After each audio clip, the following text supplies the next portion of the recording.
Hi friends, welcome to Malayalees kitchen. ഇന്ന് നമുക്ക് ഒരു 4 മണി പലഹാരം അതുപോലെ അല്ലെങ്കിൽ നമുക്ക് ചായ സമയത്തും അതുപോലെ ഫ്രീ ടൈമിലൊക്കെ നമുക്ക് കഴിക്കണം എന്ന് തോന്നുമ്പോൾ കഴിക്കാവുന്ന നല്ലൊരു റെസിപ്പി വേറൊന്നുമല്ല, അവൽ വിളയിച്ചത്. അപ്പം ഈ അവൽ വിളയിച്ചത് എങ്ങനെ തയ്യാറാക്കാമെന്ന് നോക്കാം. അതിനു മുമ്പ് ഞാനിവിടെ എടുത്തിട്ടുള്ളത് 1/4 കിലോ അവലാണ്. ഇത് ചെമ്പയുടെ അവലാണ്, ചുവന്ന അവൽ. അപ്പം അതിന് ഞാൻ എടുത്തിട്ടുള്ളത് ഒരു മുറി തേങ്ങ, ഒരു തേങ്ങയുടെ ഹാഫ് പോർഷൻ, പിന്നീട് കടല, പൊരിക്കടലയാണ്. അപ്പം പൊരിക്കടല എന്ന് പറയുമ്പോൾ നമുക്ക് നോർമലി ഇത് പായസക്കടലയുണ്ട്, തുമരപ്പരിപ്പുണ്ട്. അപ്പോൾ അങ്ങനെയല്ല, ഇത് പൊരിക്കടല എന്ന് പറഞ്ഞ് നമുക്ക് വാങ്ങിക്കാൻ കിട്ടും മാർക്കറ്റിൽ.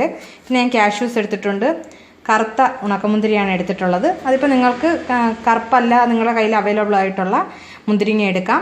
അതുപോലെ ഇത് കൂടാതെ നമുക്ക് കറുത്ത എള്ള് കൂടി ഇതിൽ ചേർത്ത് കൊടുക്കാം. ഞാനിപ്പോൾ എള്ള് എടുത്തിട്ടില്ല, ഇത് ഇത്രയും ഞാൻ എടുത്തിട്ടുണ്ട്. ഇത് കൂടാതെ നമുക്ക് ഏലക്കയുടെ പൊടി കൂടി വേണം. നമുക്ക് ആദ്യം ഇതെല്ലാം ഒന്ന് വെവ്വേറെ സെപ്പറേറ്റ് ആയിട്ടൊന്ന് നെയ്യിലൊന്ന് വറുത്ത് കോരാം.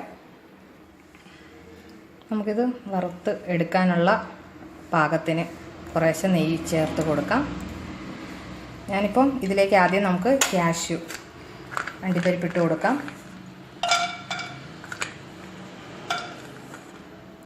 തേങ്ങയുടെ ചെറിയ തേങ്ങാക്കൊത്തായിട്ട് അരിഞ്ഞെടുത്തിട്ട് അത് വേണമെങ്കിൽ നമുക്ക് ഇതിൻ്റെ കൂടെ ചേർത്ത് കൊടുക്കാം.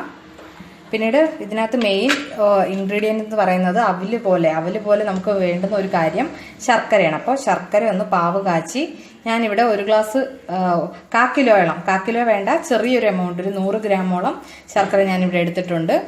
ഇത് നമുക്കൊന്ന് ഫ്രൈ ചെയ്ത് മാറ്റാം. ഇതിലേക്ക് നമുക്ക് കടല ചേർത്ത് കൊടുക്കാം. ഇതിപ്പോൾ നമുക്ക് കാഷ്യൂ ഇട്ട് മാറ്റിയതിന് ശേഷം വേണമെങ്കിലും കടല ചേർത്ത് കൊടുക്കാം. ഞാനിതിപ്പം ഒരുമിച്ച് കുറേശ്ശെ, ഇതിന് 3-ന് 3 ടൈമിലായിട്ടാണ് ഒരു മൂത്ത് വരേണ്ടത്. അപ്പോൾ അതനുസരിച്ച് നമുക്ക് ചേർത്ത് കൊടുക്കാം. ഇത് ജസ്റ്റ് ഒന്ന് ഫ്രൈ ആയി വരുമ്പോഴത്തേക്കിനും നമുക്ക് മുന്തിരി കൂടി ചേർത്ത് കൊടുക്കാം. ഇതിലേക്ക് മുന്തിരി ചേർത്ത് കൊടുക്കാം.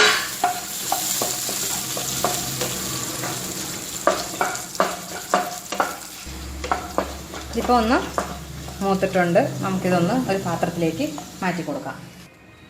ഇതിലേക്ക് നമുക്ക് ശർക്കര പാനി ഒഴിച്ചു കൊടുക്കാം. ഞാനിവിടെ ഒരു 3/4 കപ്പോളം ശർക്കര പാനി ചേർത്തിട്ടുണ്ട്. അപ്പോൾ ഇതിപ്പം കുറച്ചൊന്ന് ലൂസായിട്ടിരിക്കുകയാണ്. അതൊന്ന് കുറച്ചൊന്ന് തിക്കായിട്ട് വരണം. അത് നന്നായിട്ടൊന്ന് തിളച്ച് വരട്ടെ.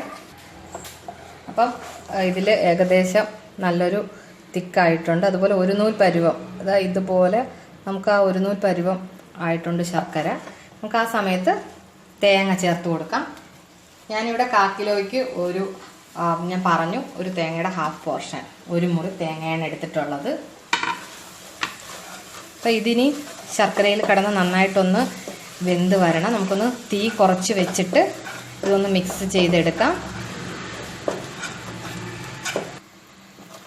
തേങ്ങ നന്നായിട്ട് ശർക്കരയായിട്ട് യോജിച്ചിട്ടുണ്ട്. അപ്പോൾ ശർക്കര പാവ് കാച്ചി അരിച്ച് എടുത്തതാണ്. ചിലപ്പോൾ കല്ലൊക്കെ ഉണ്ടാകാനുള്ള സാധ്യതയുണ്ട്. അപ്പോൾ അരിച്ച് മാറ്റിയിട്ടെടുത്ത ശർക്കര പാനിയായിരുന്നു. ഇനി നമുക്ക് ഇതിലേക്ക് അവൽ ചേർത്ത് കൊടുക്കാം.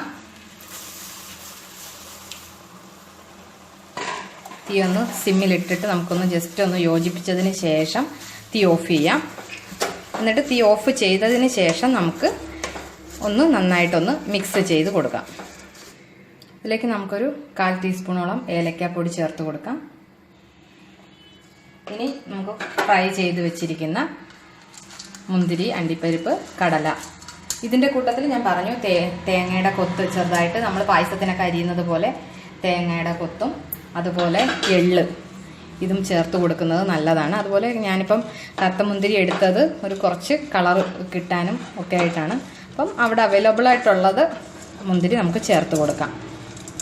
അപ്പോൾ നമ്മുടെ അവൽ വിളയിച്ചത് ഏകദേശം റെഡി ആയിട്ടുണ്ട്. ഏകദേശം അല്ല, പൂർണ്ണമായിട്ടും റെഡി ആയിട്ടുണ്ട്. തീ ഓഫ് ചെയ്തതിന് ശേഷം നിങ്ങൾ നന്നായിട്ട് മിക്സ് ചെയ്യുക. കാര്യം അതല്ല എന്നുണ്ടെങ്കിൽ പെട്ടെന്ന് ശർക്കര ഇതിൽ പിടിച്ചിട്ട് ഭയങ്കരമായിട്ട് ഡ്രൈ ആവാനുള്ള സാധ്യതയുണ്ട്. അപ്പോൾ അവലിൻ്റെ ആ ഒരു സോഫ്റ്റ്നെസ് അങ്ങ് പോകും. അതുകൊണ്ടാണ് തീ ഓഫ് ചെയ്തിട്ട് ഇതൊന്ന് മിക്സ് ചെയ്യാൻ പറയുന്നത്. ഇപ്പോൾ നമ്മുടെ അവൽ വിളയിച്ചത് ഇവിടെ റെഡി ആയിട്ടുണ്ട്.